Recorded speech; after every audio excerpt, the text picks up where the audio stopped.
what you're saying too about by you for you, 100%, like it makes such rational sense. And like we've talked about here all the time is, you know, Jung has this quote from the Red Book, which is like, there's no other way but your way.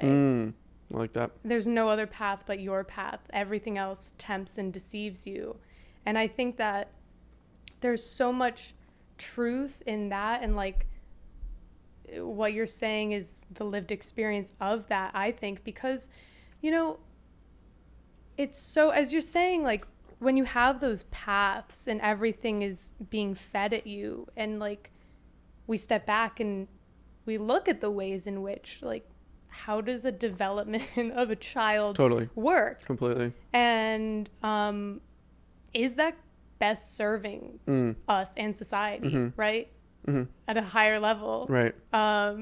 And I just think, and like part of the reason why Reself exists and why there is a link, a strong link between living consciously, so, you know, just being awake to our lived experience and being authentic. Right. And the ways in which those two things are strongly interdependent, I think sits on exactly what you're talking about, which is following those little interests or cues or whatever, curiosities. And I mean, one of the reasons why, you know, I love seeing what you've done and what you've built and what you're doing is that seems to be what your journey has been.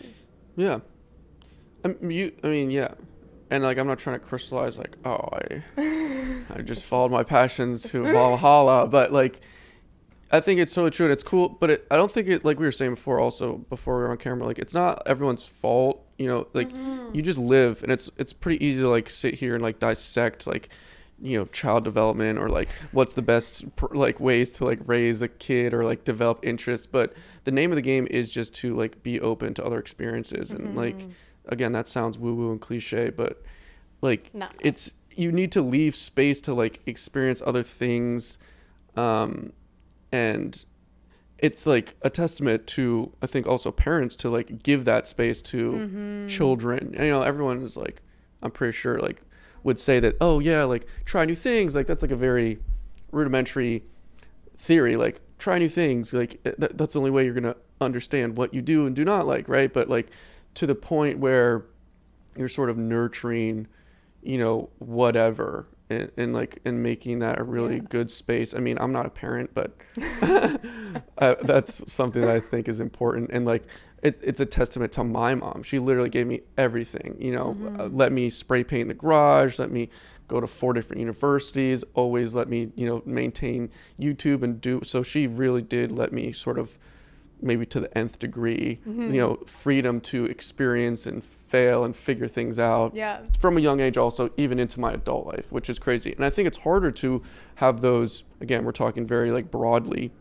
and generically, but when you grow older, those patterns of behavior get harder to sort of like switch and skew to have more open mindset, or 100%. to like be more curious because you're in the rigmarole of life and jobs and blah, blah, blah. But that's why I think like after high school into college, that those years are kind of really important, maybe to, you know, really manually take that step to like, oh, let me figure out some new stuff. Let me see what the world has to offer, you know, like, again, whatever you want to do. But, you know, it's really easy to go to college and then stress about getting a job, and then you don't know, you know, what is out there. And again, I don't want to sound like some mage or wizard, but I can only speak about my personal experience. But for sure, yeah, it's philosophy. Yeah, right.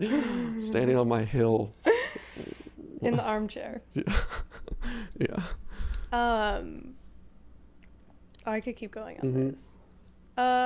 It's interesting. It is super interesting because like, I think that like like you're saying, as an adult, I remember being a kid. I'm curious if you had this experience.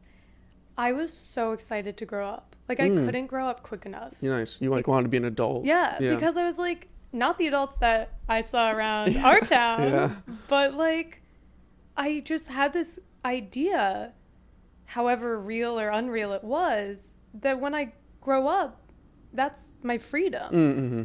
And I get to decide Yeah. whatever I want to do.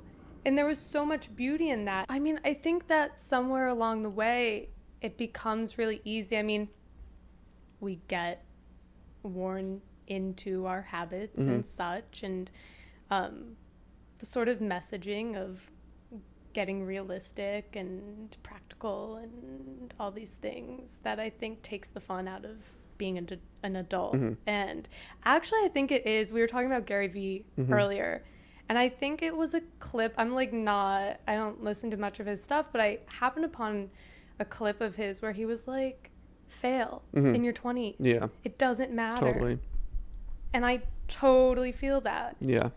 That's another, like, I mean, these quotes are like so cookie cutter, and it's like, fail.